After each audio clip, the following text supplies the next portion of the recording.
Over the past several years, the phrase defund the police has swept our nation. Many cities, including our neighboring city of Austin, have significantly reduced funding for their police departments. And so I'm always going to have an uphill battle with anything that I try to do where we can't find consensus. One of the things that we're never going to find consensus on is how the city council, before I was elected, chose to reimagine public safety and defund the police department. And I got into a debate with somebody when we were trying to pass a ballot proposition to add additional police officers to the city. He said it wasn't defunding. And I said, well, what is it called when you take money away from a department or something and you don't put it back? You're not refunding, you are defunding. Today on The Balanced Voice, Rania welcomes Austin City Council member Mackenzie Kelly. Kelly is an active public safety advocate and is doing all she can to combat the rise in crime Austin is currently experiencing. Without further ado, here's your host, Rania Mancarios. Welcome to the Balanced Voice podcast. We're thrilled to have today's guest visiting us from Austin. Council member Mackenzie Kelly, District 6 is with us today. Good morning, Council member. Good morning. Thank you so much for having me on today. Well, we're happy to have you. You're an Austin native, a volunteer firefighter, a police advocate, and healthcare worker. You're a mom, and you have been hitting the ground running, representing the people of Austin, but really, for our purposes, having really important conversations that were very much of interest to me and our audience at Crime Stoppers and on the Balanced Voice podcast. So before we jump into all of the work that's been critical and messy and unfortunately divisive and just so interesting and crazy, talk to us a little bit about you. Tell us a little bit about yourself. Well, thank you so much for that wonderful introduction. It's humbling when people describe some of the work that I've done in the community, because even sometimes I don't believe that I was able to accomplish as much as I have to be able to get where I am today. So I started out graduating from high school here locally. I worked in their Health Occupation Students of America program. I first went through their certified nursing aid program. And then my senior year, I went into an EMT program. And I learned that there was a fire department across the street from the school that had a fire service explorer program. And so I got involved in that because I wanted to be able to utilize the skills that I learned in high school. And I didn't leave the fire department for 8 years. So I was helping people in the community on the worst days of their lives. And that fire station directly affected the residents of the district that I now represent. And so I try to look at things now where my role is a little different. And I get to help make people's lives better, even on the best day of their life, right? I get to make Austin a better place overall. And that core belief that I had that I could help people drove me to want to run for office. I saw the direction that our city was headed in 2020 with the defunding of the police movement. Our homeless situation here in Austin was out of control. And I had a really tough conversation with my family that I might not be able to stay here with my daughter if things continue the way they are. And so I stepped up and ran for office, and it's been baptism by fire ever since. I was recently in Austin, not too long ago, and overwhelmed by the homeless encampment. And it's a very interesting conversation in the sense that where do we balance people's liberties and freedoms with what's best for the common environment. So if a homeless person wants to set up in a corner of a city block, who are we to say no? But at the same time, what if it poses a risk for them, or they're unwell and they're wandering to the streets, or using public spaces as restrooms or other things? And it's a very, very complicated issue. And I know that you all have gone through a lot to try to get a handle of it. Absolutely. And thank you for bringing that up, because you really have to balance, is it dangerous? Is there an immediate threat to life or safety by these individuals experiencing homelessness being here? And I'm really proud to say that when I first started on council after my inauguration on January 6th, other council members had a quorum, and they were writing out a plan to address people specifically in situations where there was a hazard or risk involved. And so we called it the HEAL Initiative, the Homeless Encampment Link Assistance. And because the city of Austin has chosen to move forward with the Housing First initiative, what we're doing is connecting people in those hazardous or life safety places to housing, be it temporary or whatever, where they can get a coordinated assessment and have their needs addressed in a way that's more holistic and help try and lift them out of that situation. So we're now in phase 2 of that project. And as many of you may know, a ballot proposition passed in Austin that banned homeless camping. That was long after we started this process to help people who were in life safety conditions get access to housing. So for our purposes, we really focus on public safety, and we've been doing that for 41 years, and never has public safety become, unfortunately, political. It certainly is now. It certainly has become that way over the last 2 or 3 years. We keep saying that 2020 was ours, an organization, our hurricane, almost like our Hurricane Harvey year, in the sense that, we started the year talking about something called, bond reform, felony bond reform, and bond reform applied in felony cases when you're dealing with the most violent repeat offenders. And then COVID hit, and COVID hit the US in terms of our kids. March never went back to school, and you had all these kids at home with their parents who were home, and family violence was an issue, and children were online who were not usually online. And we had to move our entire program into the digital space. And then George Floyd was killed, and the defund police movement erupted. And very important questions about law enforcement were asked of local municipalities, and people cried out, and chaos and riots and so much erupted. Very, very real and raw conversations, though, happened as a result. And I think it was an important opportunity in America to pause and look and listen and do better.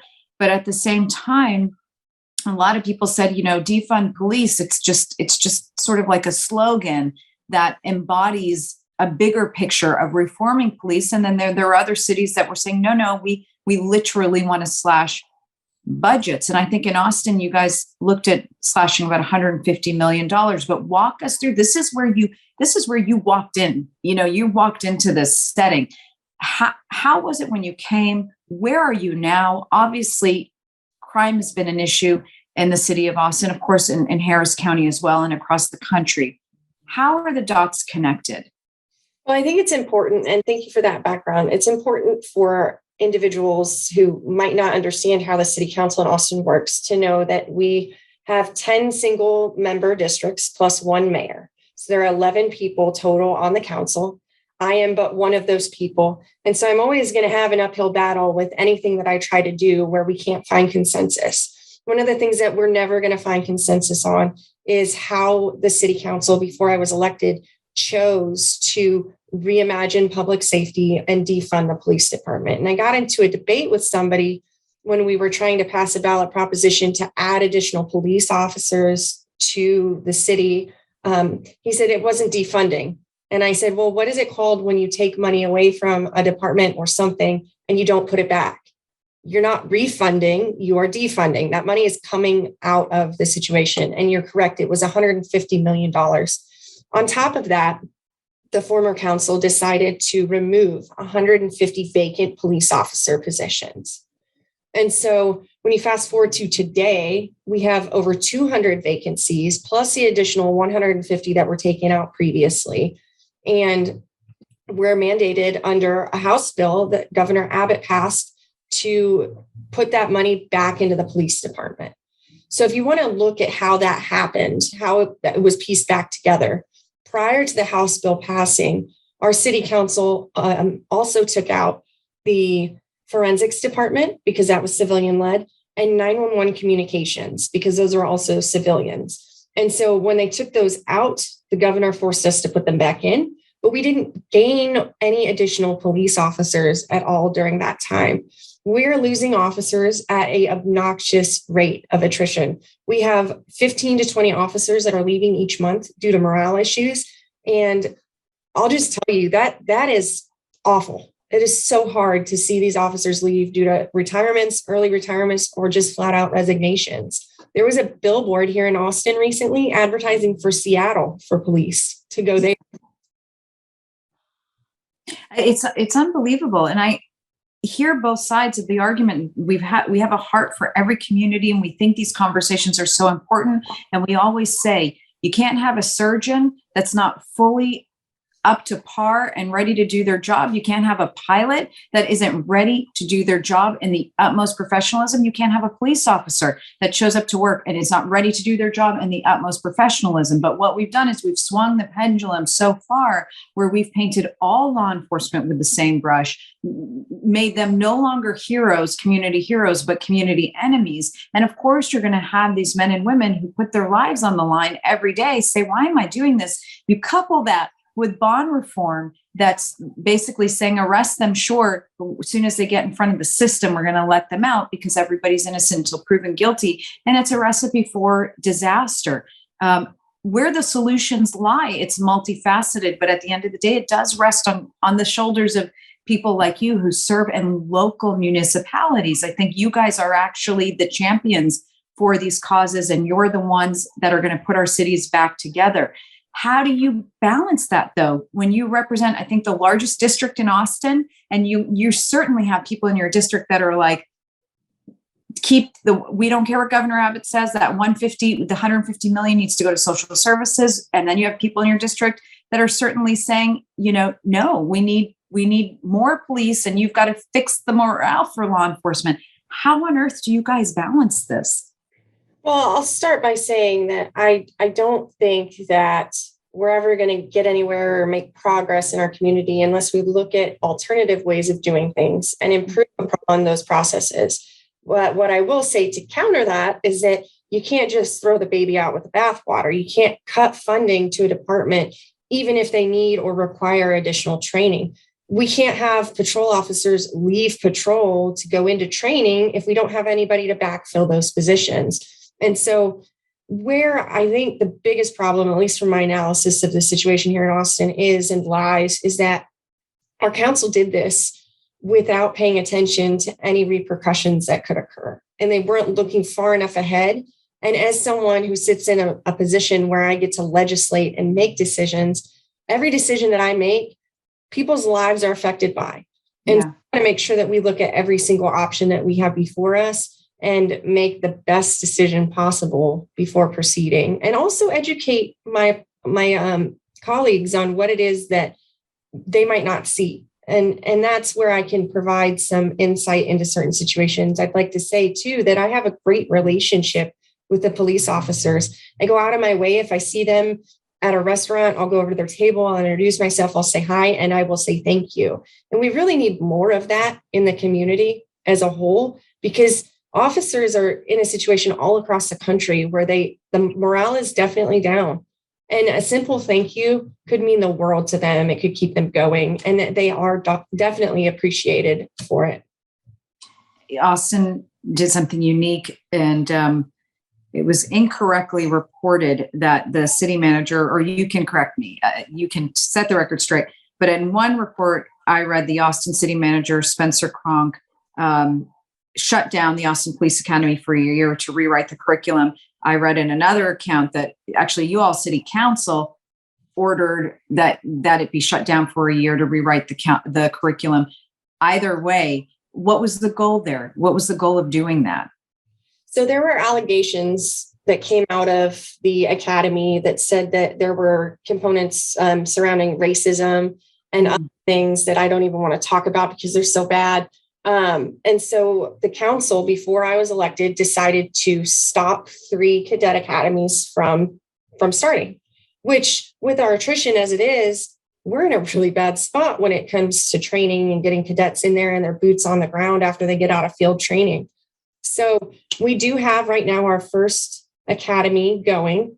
It's scheduled to complete early next year. And throughout the process, the Reimagined Public Safety Task Force has been reviewing the curriculum and making recommendations for changes. That said, we don't have any other cadet academies approved by council currently. Next year's budget, we were able to get 2 full academies approved, and I brought forth a budget rider that included direction to the city manager to have a 3rd modified cadet academy. And what a modified cadet academy does is it takes law enforcement with previous law enforcement officers with experience and then gets them through the process half as fast. And so it really cuts out half the training that officers need for a full cadet academy class. And with the attrition rates, we really need boots on the ground as quickly as possible. How many officers does Austin currently have? And what is the golden number for a city size? I know right now that we're authorized for a little over 1,900 officers. And right now we're about 200 short. So that's not great. There are different models, staffing models that have come forward. We have the Kroll report. We have other reports of other different names in the city that over the years have shown that we need anywhere from 2 per 1,000 residents, 2 officers per 1,000 residents to less than that. The Greater Austin Crime Commission just did a report that showed that we needed less officers than we currently have now. But that doesn't account for specialized units. That's only patrol. So right now we don't have a motorcycle unit. We don't have a DWI unit. We don't have so many units that we need. The crime task force for gang intervention, that sort of thing. We need those units to help us be a safer city. And our murder rate right now is 93% up year over year. And that's ridiculous for a city this size. I've never seen anything like it in my life. The last number I saw was 88 homicides so far this year. The last time you had a number even remotely high was in 1984 when the number was 59. And that's just from a report I pulled. Of all the calls to 911, it says only 1% involve violent crime. 80% of law enforcement is doing social work related work. These are arguments on the flip side that, Austin's fine with the least amount of officers as possible. But you look at these homicide rates, you talk to one victim of crime, and you realize that a thriving city, the first line of defense for a thriving city is safety and security. Yes, it would be wonderful if we could throw a great deal of law enforcement work into the hands of social workers and other nonprofit entities. I think that's actually a tremendous value. Crime Stoppers of Houston, for example, we take some of the investigative work off of the hands of law enforcement, but we've got to have some common sense with the balance, because cities cannot thrive where people don't feel safe to shop or walk or go to a retailer. You have all these smash and grabs across, the country now because we've made a lot of, we've mitigated violent crime and thrown them into a class of misdemeanors when they shouldn't be. And where is it going? And how do you want people to get involved? And what is your call to action for people in Austin and across the country? Well, I don't think enough people are involved in the local government process. And I think that they realize how important it is to communicate with your elected official. As an elected official, I don't know what I don't know. And I encourage people all the time to email me or call my office, because we're in a nonpartisan role here at the city, even though we do have our own partisan type leanings. But at the end of the day, I know that I have to represent the community as a whole. And the only way I can do that is to get good feedback on how people feel about how issues are going to affect them. And so I encourage you to get involved by going to meetings, whether it's a county commissioner's court meeting or a city council meeting. All of the information is available online as to what they're going to talk about each meeting they have, and go speak about something. That's how I got started. I came to a couple city council meetings. I spoke about what was important to me. And then I realized that my council member didn't care to listen. And it's really important that in order for change to happen, you speak your mind and you give your opinion in a respectful way.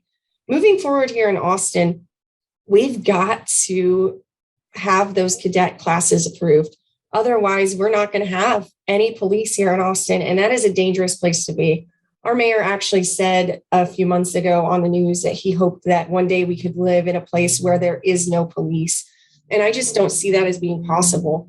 We're always going to have the people who do bad things that are going to hurt other people or even steal from businesses that need to have some punishment behind their actions. And the only way we can do that is if we have a well-trained and well-staffed police force that's going to protect our community.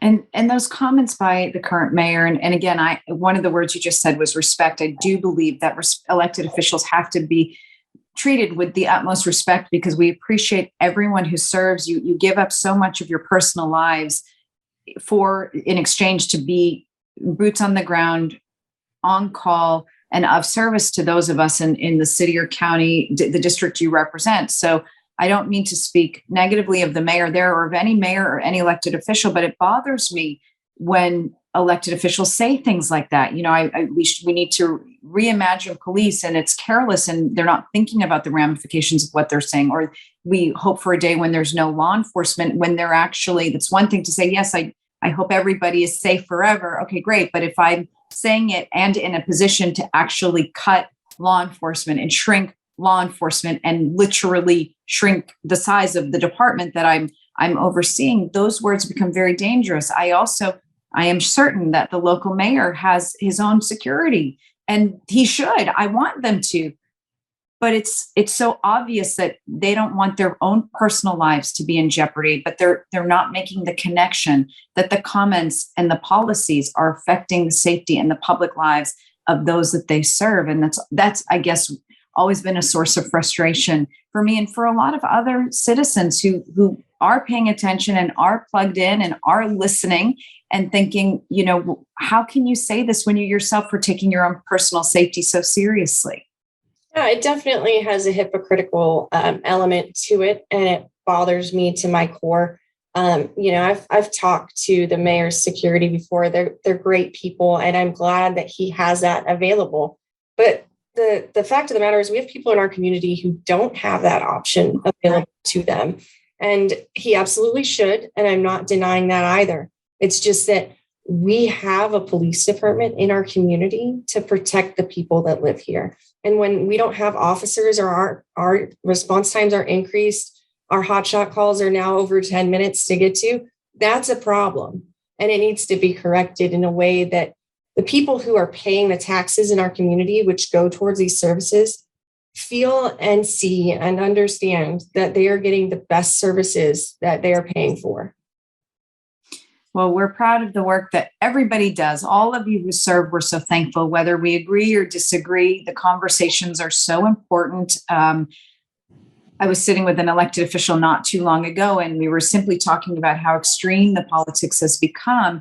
And he said to me, but this is what the citizens voted for. You want extreme candidates who hold on to their extreme notions and don't work together, or that's what had been happening for a few years. But we're starting to see that turn around. People want moderate thinking, common sense. We don't want to, fall on the sword for ideologies that are just ideologies. We want to actually do what we need to do to protect each other and build wonderful communities. And that includes for those whose primary focus is the defendant and the experience of the defendant, or the criminals. In a weird way, it's strange to say. We think of them too, and we're in the schools. We want to make sure kids don't choose a life of crime. We're in communities, every nook and cranny of the neighborhood. We're there making sure people are public safety minded and don't choose a life of crime. We work with other nonprofits that are providing services, whether it be jobs, healthcare, housing, education, job opportunity, food. We don't want anyone to feel that there's no other option but to commit a life of crime. And so before we close out, I do want to thank you so much. How did you and I meet? You became very connected to Crime Stoppers of Austin, and I've been doing a lot to make sure that organization is not just up, but up and thriving. So we want to thank you, Councilmember Kelly, for your work there and for working with us as we worked with Austin as well. Well, absolutely. And thank you for stepping in to help them. They were going through a little bit of a rough patch with some changes. But with your assistance, we've really been able to get it back up off the ground so that it can be a successful program. And just so you know, I think we had over 7 crimes last month alone solved because of Crime Stoppers here in Austin. And so that's just incredible. And we need more people to know about that. That is music to my ears. That makes me so happy. Communities can work together, civilians with law enforcement, civilians with elected officials. We can provide a wonderful service. As I said, a holistic approach, which really is what Crime Stoppers is so good at doing. And Thank you again. Thank you for being a guest on the Balanced Voice podcast. It's just been a pleasure having this conversation. Thanks so much. Catch you next time. Thank you, everybody, for being with us. Take care.